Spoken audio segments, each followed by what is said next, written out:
نحمده ونصلي على رسوله الكريم أما بعد رب اشرح لي صدري ويسر لي أمري واحلل عقدة من لساني يفقهوا قولي۔ دینی رہنمائی کی مجلس نمبر 244 میں سبھی سامعین کی خدمت میں السلام علیکم ورحمۃ اللہ وبرکاتہ عرض ہے۔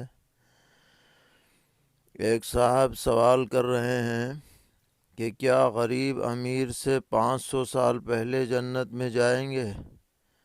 کیا یہ حدیث صحیح ہے اور یہ حدیث کس کتاب میں ہے؟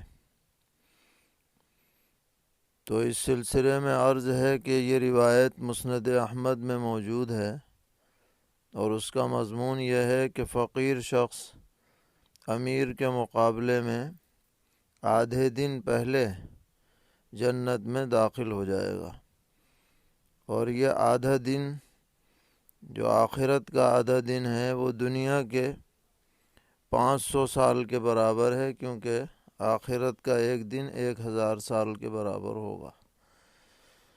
اس اعتبار سے چونکہ فقیر شخص کو مالی معاملے میں کچھ حساب کتاب بھی نہیں دینا ہوگا، اور یہ بھی اس کے اندر ملحوظ رہنا چاہیے کہ یہ غریب ایسا شخص ہو کہ جو گناہ وغیرہ سے بھی محفوظ ہو، ایمان اس کا پختہ ہو، تو انشاءاللہ اسے جنت میں پہلے داخلے کا موقع ملے گا۔ سوال کرتے ہیں کہ سیدنا حضرت یوسف علیہ السلام کی تدفین کہاں ہوئی؟ جواباً عرض ہے کہ اس بارے میں قرآن و حدیث میں تو کوئی صراحت نہیں ملی، البتہ بعض تاریخی روایتوں میں یہ ہے کہ آپ کی جب وفات ہوئی تو لوگوں میں اختلاف ہوا کہ کہاں دفنایا جائے۔ مصر کے اندر بالاتفاق یہ بات طے پائی کہ آپ کو ایک سنگ مرمر کے تابوت میں رکھ کر دریائے نیل کے بیچ میں دفنایا جائے تاکہ پانی اس پر بہے تو برکت حاصل ہو۔ کہتے ہیں کہ اسی طرح آپ کو دفن کیا گیا۔ پھر جب حضرت موسیٰ علیہ نبینا علیہ السلام کا دور آیا اور وہ وہاں سے فلسطین جانے لگے تو اس تابوت کو اپنے ساتھ لے گئے اور فلسطین میں تدفین ہوئی۔ حقیقت حال اللہ تعالیٰ ہی کو معلوم ہے۔ سوال کر رہے ہیں کہ کیا نبی اکرم علیہ السلام کے وسیلے سے دعا مانگی جا سکتی ہے؟ جواباً عرض ہے کہ فی نفسی پیغمبر علیہ السلام کے وسیلے سے بھی دعا مانگی جا سکتی ہے، لیکن یہ کوئی ضروری نہیں ہے، صرف جائز ہے۔ بعض روایات سے بھی اس کی تائید ہوتی ہے، لیکن اسے ضروری نہ سمجھا جائے اور ناجائز بھی نہ کہا جائے۔ سوال کرتے ہیں کہ شکرانے کا ذبیحہ کون کون کھا سکتا ہے؟ صرف غریب یا مالدار یا ذبح کرنے والا اس کے اہل خانہ بھی کھا سکتے ہیں؟ اگر یہ نفلی طور پر قربانی پیش کی جا رہی ہے تو اس میں سے سب کھا سکتے ہیں، اغنیاء بھی اور فقراء، سب کے لیے کھانے کی گنجائش ہے۔ جو ذبح کر رہا ہے وہ بھی کھا سکتا ہے۔ ہاں، اگر منت کی ہے کہ میرا فلاں کام ہو جائے تو میں ایسا کروں گا، تو پھر اس کا گوشت صرف فقراء ہی کھائیں گے اور یہ خود ذابح نہیں کھائے گا۔ سوال کرتے ہیں کسی غیر مسلم کے سامنے کام نکالنے کے واسطے یا ادب کے واسطے ہاتھ جوڑ سکتے ہیں یا نہیں؟ جواباً عرض ہے کہ ہاتھ جوڑنا یہ غیروں کا طریقہ ہے، اور غیروں کے تشبہ کی وجہ سے یہ طریقہ اختیار کرنا صحیح نہیں ہے۔ اس کے بغیر آدمی کوئی ایسا جملہ بول دے کہ جس سے وہ خوش بھی ہو جائے اور کوئی تشبہ بھی لازم نہ آئے تو اس میں حرج نہیں ہے۔ سوال کرتے ہیں آج کل جو وضو سوکس کے نام سے مارکیٹ میں موزے دستیاب ہیں ان پر مسح کرنا کیسا ہے؟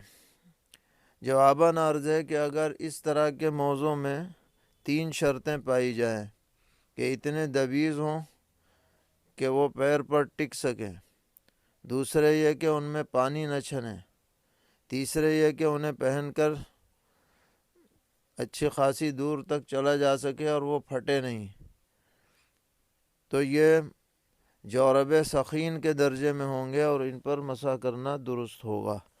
اب یہ تحقیق کر لی جائے ان موضوع میں یہ شرطیں پائی جا رہی ہیں یا نہیں، اگر پائی جا رہی ہیں تو درست ہے، نہیں پائی جا رہی ہیں تو درست نہیں۔ سوال ہے کہ بہت سی عمارتوں میں فرش پر ماربل نما ٹائل لگائے جاتے ہیں، ان پر اگر کوئی نجاست لگ جائے تو کیا اچھی طرح صاف کر دینے اور سوکھ جانے پر جبکہ پانی کا کوئی اثر باقی نہ رہے وہ جگہ پاک ہو جائے گی یا نہیں؟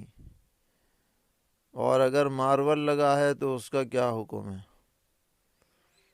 جواباً عرض ہے کہ یہ پتھر یا ماربل اگر جذب ہونے والا ہے اور اوپر کوئی نجاست کا اثر باقی نہیں رہا تو خشک ہونے سے بھی پاک ہو جائے گا، لیکن اگر یہ چکنا پتھر ہے جیسے کہ ٹائل ہوتے ہیں چکنے جس میں پانی جذب نہیں ہوتا، تو اب یا تو دھونا پڑے گا یا گیلے کپڑے سے تر کر کے اسے بار بار صاف کرنا پڑے گا کہ نجاست کا اثر بالکل باقی نہ رہے۔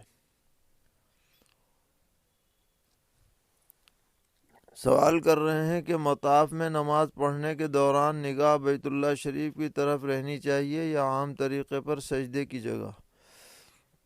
جواباً عرض ہے کہ آدمی مطاف میں نماز پڑھے یا کمرے میں پڑھے یا کہیں اور پڑھے یا کسی مسجد میں پڑھے، نماز کے آداب میں سے یہ ہے کہ کھڑے ہونے کی حالت میں سجدے کی جگہ پہ نگاہ رہے، کیونکہ یہی خشوع و خضوع کا سبب بنتا ہے۔ باقی اگر اچانک بیت اللہ پہ نظر پڑ جائے مطاف میں نماز پڑھتے ہوئے تو نماز میں فساد نہیں آتا ہے، لیکن اہتمام یہی رکھنا چاہیے کہ سجدے کی جگہ پر نگاہ رہے۔ پوچھتے ہیں عمرہ کرنا سنت ہے یا نفل؟ جواباً عرض ہے کہ عمرہ صرف سنت ہے اور فرض یا واجب بھی عام حالات میں نہیں ہے، کرے گا تو بہت ثواب ملے گا، نہ کرے گا تو کوئی گناہ نہیں۔ سوال ہے کوئی نابالغ بچہ اگر نیکر پہن کر بیت اللہ کا طواف کرے تو کیسا ہے؟ مجبوری یہ ہے کہ اس کی شرمگاہ کا آپریشن ہوا ہے۔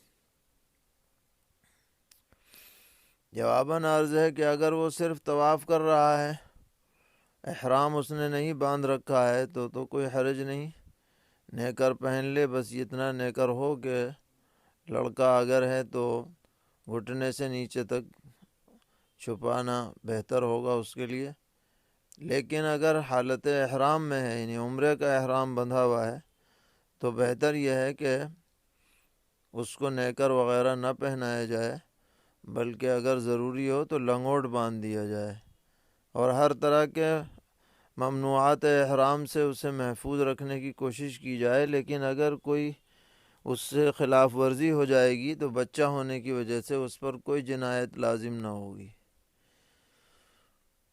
سوال کرتے ہیں ایک صاحب کے یہاں خلیجی ملک میں بچے کی پیدائش ہوئی ہے، انہوں نے اس کا عقیقہ کیا اور چونکہ لڑکے کے لیے 2 بکرے ہیں اور لڑکی کا 1 بکرا، لہذا انہوں نے لڑکے کے لیے 1 ہی بکرا ابھی ذبح کیا ہے اور یہ کہہ رہے ہیں کہ جب ہم انڈیا جائیں گے تو 1 بکرا اور کر لیں گے، تو کیا یہ صحیح ہے؟ جواباً عرض ہے کہ بہتر تو یہی ہے کہ ایک ساتھ 2 بکرے کرتے، لیکن اگر الگ الگ کر رہے ہیں تو بھی گنجائش ہے، عقیقہ ان کا ہو جائے گا۔ پوچھتے ہیں کیا ہجڑے کا نکاح کسی آدمی یا کسی عورت سے ہو سکتا ہے؟ جواباً عرض ہے کہ ایسا ہجڑا کہ جس کے بارے میں پتہ ہی نہ چل پائے کہ اصل میں مرد ہے یا عورت، جس کو خنثی مشکل کہتے ہیں، اس کا نکاح نہ مرد سے ہو سکتا ہے نہ عورت سے اور نہ کسی ہجڑے سے، نکاح کی کوئی شکل نہیں۔ ہاں آج کل جو مصنوعی ہجڑے بن جاتے ہیں، جو ہوتے ہیں مرد یا ہوتی ہیں عورتیں اور ہجڑوں والا کام کرتی ہیں، تو وہ جو اصل میں ہے اسی کا اعتبار ہوگا، مرد ہے تو مرد کا، عورت ہے تو عورت کا۔ پوچھتے ہیں نکاح کے بعد رخصتی سے پہلے اگر شوہر کا انتقال ہو جائے تو اب عدت اور مہر کا کیا حکم ہے؟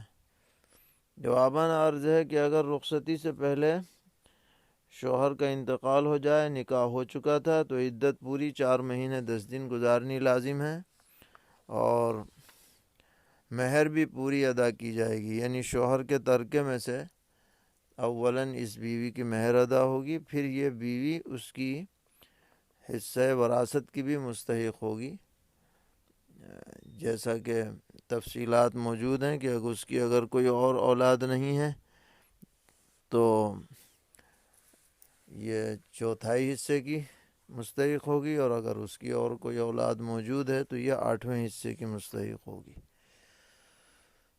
سوال ہے کہ ایک شخص بھینس خریدتا ہے اور اس کے بدلے میں کٹرا دیتا ہے، یعنی بھینس کے بدلے میں کٹرے کا لین دین ہو رہا ہے اور کچھ رقم بھی دی جا رہی ہے، تو اس طرح کی بے و شرا درست ہے یا نہیں؟